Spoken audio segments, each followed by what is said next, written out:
Si San Pablo nalipay nga naghatag og sulat ngadto sa taga Colosas kay iya kunong nadunggan nga pagkadungog nila sa maayong balita, gipuy-an nila ang paghigugma sa tanang katawhan.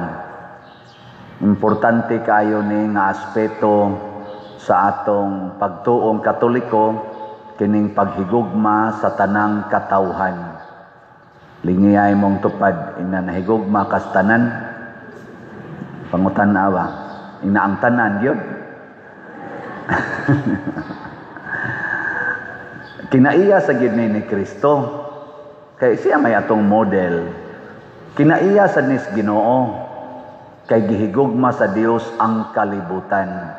Wa siya mingon kay gihigugma sa Dios ang Israelita, kay gihigugma sa Dios ang Katoliko, kay gihigugma sa Dios sa pamailan ang Europa, ang Espanya, ang Italia. Dili, ang gihigugma sa Dios ang kalibutan. Pasabot ana ang tibuok katawhan. Mao na kung dili ganita mahigugma sa tanang katawhan, mayawaan gid ta. Mayawaan gyud. Nya mosugod na ta aning pagkaisipan. Isipan ba kanang ang imo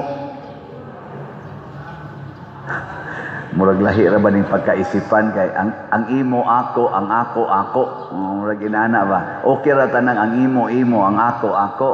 Nay uban mangawat yun, mo tani karon ang kaning flood control, perti na nirong sikata kay ang para sa kaayuhan unta sa mga pobre og sa kaayuhan sa mga taong maapektuhan aning pagbaha, gikawat sa mga hakog nga mga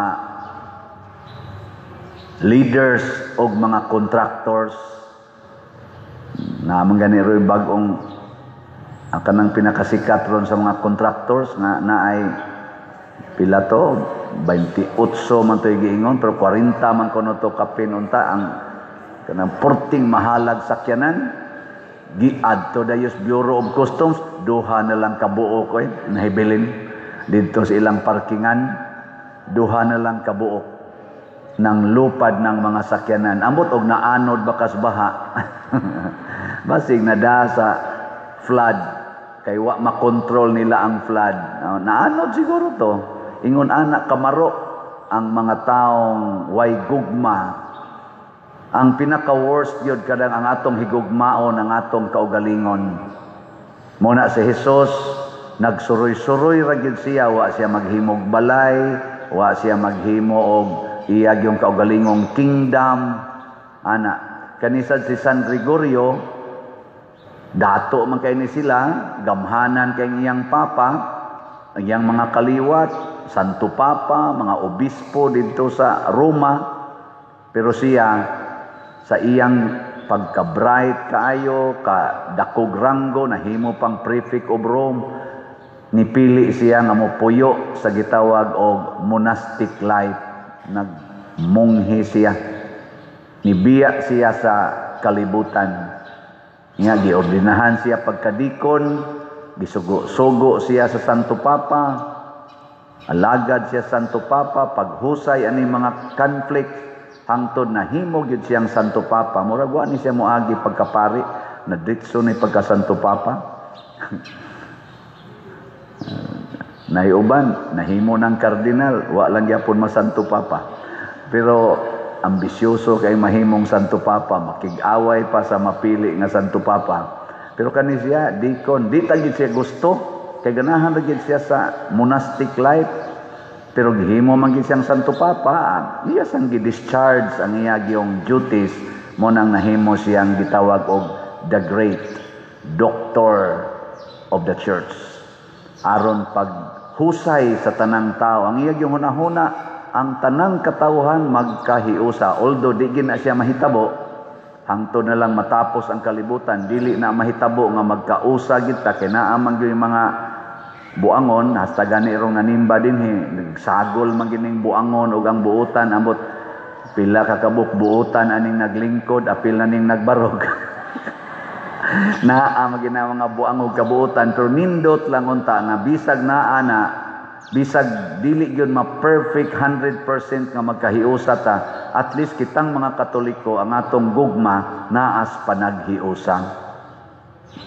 Ug unsaon man aron magkahiusa, ang atong guiding principles mao gyud ang pulong sa Ginoo. Mao na gitawag og maayong balita. Ug unsa may pulong sa Ginoo, kani yung gugma, pag-alagad ug pag-antos para sa usag-usa. Labi na gyud ang pagpuyo dihas kamatuoran. Kining kamatuoran usahay sakit biya sa dawaton, usahay sad masuppo sa ta usahay. Karon lang bag-o na ay ni comment nako, Padre, di ba imong gi-announce pag hatag nimo sa imong gitawag og comprehensive report nga kanang napalit sa San Vicente Ferrer Parish na apil ng imong inuba, nganong gasigi pa makagdadaan na dihas Compostela nga naapil man na sa napalit sa San Vicente Ferrer Parish. Kanang bitan mentality nga ang San Vicente Ferrer Parish lahi kaysa sa Compostela Parish. Di gina Katoliko ng panghuna-hunaa nga ang simbahan sa Compostela dili angayan nga mag-raise og funds para itabang sa laing parokya. Sa diha pa ko sa San Vicente Ferrer Parish, nitabang ta sa more than 20 parishes throughout the Philippines. More than 20 parishes. Nitabang ta sa Kapilinya di Fatima nga di man to nato project. Nitabang ta sa kang Bishop Chupilo Kamomot nga Thanksgiving sa iyang pagka-venerable ni raise tag funds dito sa San Vicente. Nagpasalamat lang sad ko nga kining taga Compostela nitabang sad ni didto sa San Vicente sa panahon nga didto pa ko. Karong ni anak ko dinhi, kamunay akong territorial parishioners, ang taga San Vicente na say akong online parishioners. Nya mo tong akong gitubag, akong giingnan kanang inuba, ako nang naapil sa report kay naapil man na og kapalit. Practically ang tanan akong gisulob og tanan akong gigamit samtang didto pa ko sa San Vicente, pwede na kong ingnong napalit tungod sa San Vicente Ferrer Parish. Kaya ang akong mga kwartang gigamit, stipend o uban pa, tuwa mas tibuok parokya. Ana. Mo nang niingon ko ang kaning inuba naanis akungan kay ang desisyon ani gikan sa Pastoral Council o Finance Council, may desisyon sila nga pailisan tong akong multicab nga sakyanan kay basin ko nog mo-overheat, mo-tirik ko bisan asa daghan ra ba kog appointment sa layo-layo. Gusto sila nga kanang arang-arang nga sakyanan. Ngoto nga gipugos ko nila adtong palit nya ningon ko ako lang ni ipangan sa parokya sa ayaw pader dadana gani usa sa head sa Pastoral Council maoy nihatag og partial payment ngadto sa Toyota. Ako lay partial pa der sa down payment. Nya ikaw na lang sa monthly. 5 ka tuig jud kong ga monthly ana. Gikuha na ko gikan sa akong stipend nya tag 28 almost 28,000 kada buwan. Ana, amo nang gidaan ako dire. Nya niingon din siya nako pagbawas og text, ingon siya nga klaruha ba? Nako, pila kay natampo niya sa slot ani no.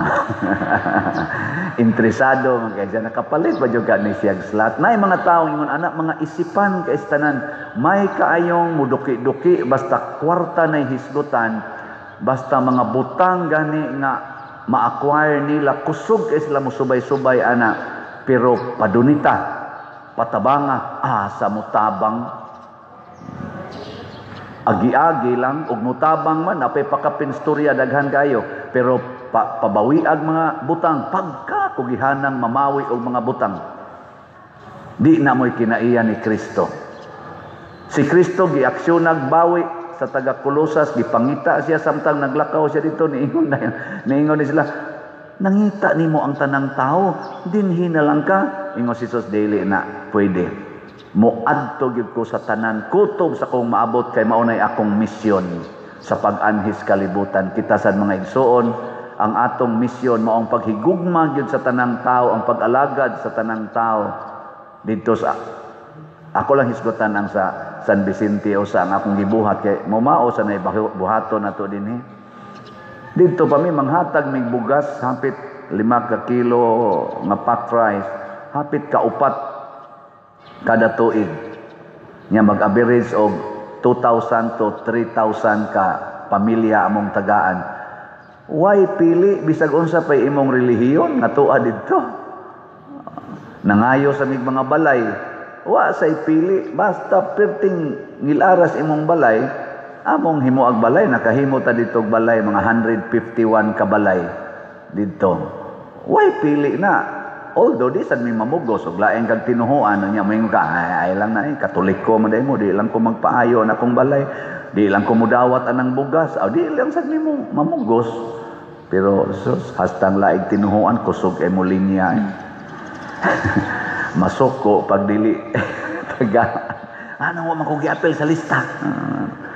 Kanisa usahay mga chapel leaders timan-an man sada nila ang kanang mga dili ba kayo active ba o dili gyud Katoliko, ay nagiapil kini na Katoliko do ana mo. Nako amay la ayaw mo ana ha, ayaw gyud mo ana kun lisod gyud kaayo mo na itong tagaan. Why pili? Kay ang gustos Ginoo higugmaon gyud ang tanan. Muna pasalamat pud ko na ay mamalit na tugslat na lain-lain sa tinuhuan. Mangabot pa ngadto sa parokya. Mangadto dito. Napay uban to mga pastors, magdapas sila mga kauban, magpa-picture nako, nya moingon na yon, padir namalit mig slat, nako asa man mong parokya ha? Ay padir dili bitaw may Katoliko. Nako unsa man sa malingaw lamin nimo mo nang nibisita mo diri nako lawi ka uwaw nako ani di mo Katoliko. Sa dili ana. Adto kog mga restaurants, mukalit lang na adito'y nangaon, mubarog lang kalit, magpa-picture. Nya inig-ingon ako, asa di mong parokya ha? Sa di pa dir, kuan mi, ana, no, laig Katoliko, o laig tinuhuan. Nga naman, di ta pwede maghigugmaay, o lain mong tinuhuan. Di ta pwede magtinabangay, o mag-alagaray, o lain mong tinuhuan. Samot na gitang mga Katoliko, mao na hilas kaayo, laway kaayo, kung kitang mga Katoliko mismo mag-away-away ta tungod anang mga kwarta, tungod anang butang, mga isipan kay tas tanan. Gilingay mo tupad, na di ka isipan. Ingna ba? Anong naingon ana mo na? Tungod na kay giyawaan ta. Mauna si Kristo iyang gipapahawa ang mga yawa. Wa ra niya ayuha ang mga masakiton. Ang yawa iyang gipapahawa. Ang yawa sa kahakog, yawa sa garbo, yawa niya ng pagpakaron ingnon. Bright diya kay nang yawa mga igsoon. Kay bao biya nas kamatuoran. Mo bitan kabao silang mo twist sa kamatuoran. Gitawag siya Prince of Lies.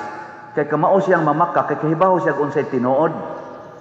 Mo nang pagsulti nila unsay imong sa ilang gingon sa ilang gisulti dire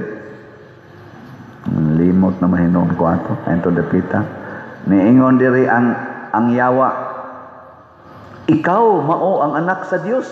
Singgit sila ngatong Hesus ba, ikaw mao ang anak sa Dios. Kita o matakhibaw kamo siguro mo nga si Hesus anak sa Dios. Way klaro. Pero ang yawa, klaro kay nas yawa. Pero unsa may giingon ni Hesus? Og gipinahan sila ni Hesus sa dili pagpanugilon kay nasayod man sila nga siya mao ang Mesiyas. Nganong di man sila papasugilon ni Hesus? Kay ang yawa iyang itwist ang kamatuoran. Muna kon ang atong gisulti, dili na gani mo'y atong gipuy-an, mura na tagyawa. Kanang atong gisulti ba, ang atong nakatunan dili mo'y atong puy-an, mura na tagyawa. Nakatawanan kayo ang atong mga lawmakers kasagaran mga lawbreakers. Asa ka mangita na ay mga play mahimong head sa atong ombudsman. Unya na ay daghang kaso or na ay kaso sa ombudsman. Ang naay kaso sa ombudsman, mga-apply pagka-head sa ombudsman.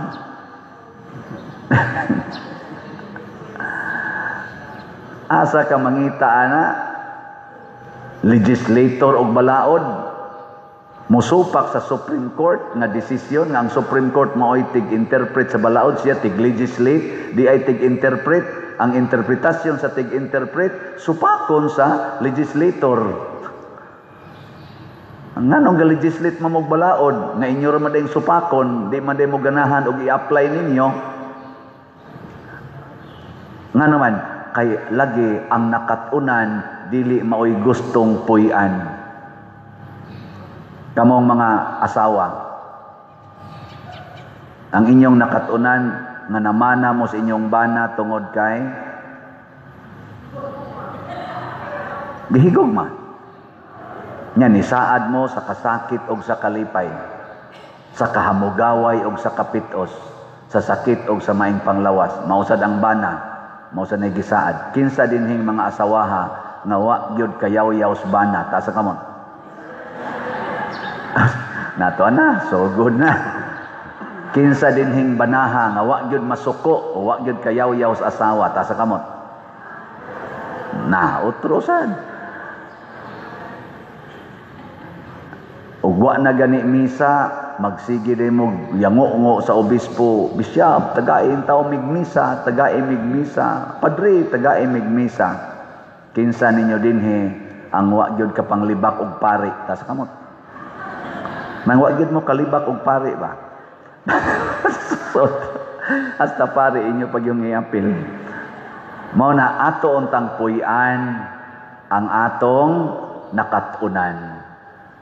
Si Kristo nahibaw sa iyang misyon ang paghigugma sa tanan. Mao nang natawagin siya og Mesiyas, manluluwas, ug mosalig ta diha, mosunod ta ana. Matud pa sa atong tubag sa Salmo, sa atong tubag, nagasalig ako sa kaayo sa Dios hangtod sa kahangturan. Ako, bisan tuod hinay kayong halin sa tong slat, nagsalig yun ko sa kaayos Ginoo hangtod sa kahangturan. Bahala naghangtod sa akong kamatayon, magsikog baligyag slat. Ako gining himuon. Mo naamang gyud halin, no? Pero kamo nga wa pa mo palit og mo palit mo ani, nagsalig sad mo sa kaayo sa Dios hangtod sa kahangturan.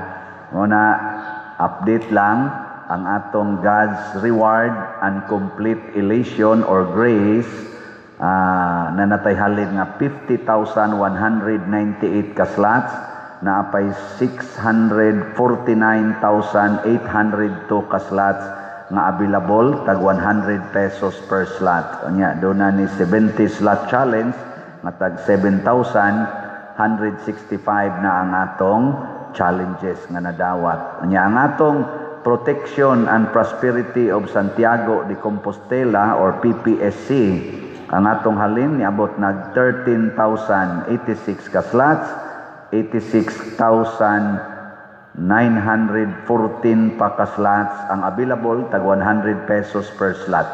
Nya doon na ni 162 slot challenge nga tag 16,228 na sad ka challenges ang atong nadawat. So pakpakan nato ba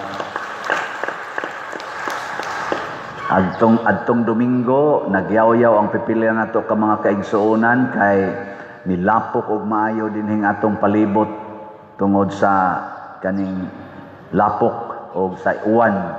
Unang ako man tong gi-announce nga may untag na makadungog bisag mo abono lag anupog. So nanay ning text nako pader og maayo ang init karon, amo na nang abunuhag anupog diha ang atong parking areas. Itong pakpakan ako ra bang gilingi-lingi karon wa para bay ni abono. So basin pa kasi pag di ni muuwan tibok semana makaabot gyud tong kuan nako palihog lang niya og kuan kana ganing ipison ana no nya og mabutang na ang mga abono nga anupog, di na kayo mulapok, di na kay tanto mulapok, basig ang sunod na sa nato anang ipadungog-dungog ang spalto na sad. Pero og naa gyud mga taong ingon ana bitaw kanindot ana Nahigugma sa tanan. Ang atong LGU nagsuporta nato. Kita sad nagsuporta sa LGU. Ang atong Philippine government nagsuporta sa simbahan. Ang simbahan nagsuporta sad sa Philippine government. Mao nang nganong ato pa man ginang himuong isyu kanang separation of state and church. Nga sa pagtabang sa katawhan kinahanglan magitang maghiusa.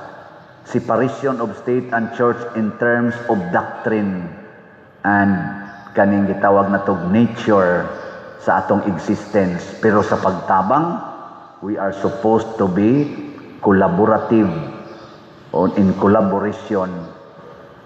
Mag-collaborate yun ang church o ang state. Muna din sa ato, pasalamat ko sa atong mayor, sa atong mga kapitan, sa atong kuan pagani, governor o uban pa, mga matinabangon kay sa simbahan. Maapil punta dinhi. Kita sad kutob sa mahimo umulo nato ang atong katawhan nga mahimong mga maayong lumulupyo aron munindot sa dangatong gobyerno. Sundo nato kita mga Katoliko ang patakaran sa Katolikong simbahan. Wa gid ta tudloi aron mamakak, aron mangawat, aron maghinakog, aron magdinao. Wa ta tudloi ana sa atong simbahan. Puy ana natong mga Katoliko munindot ning atong nasod. Kanang mga Katoliko nga mga leader sa atong gobyerno, gikan sa presidente hangtod sa barangay officials, pagpuyo mo sa inyong Katoliko nga kinabuhi, munindot ning atong nasod. Apan kung dili mo kapuyo sa Katolikong kinabuhi, malusno gining atong nasod. That is our mission. That is our duties and responsibilities. Last na lang lingi sa imong tupad. Ing na sugod karon. Ing na ba? Magpuyo na gyud ko nga magsigig palit og slot. Dita. Ayan lang na magpuyo kong maalagaron. Ana ha? Sige, manindog na ta.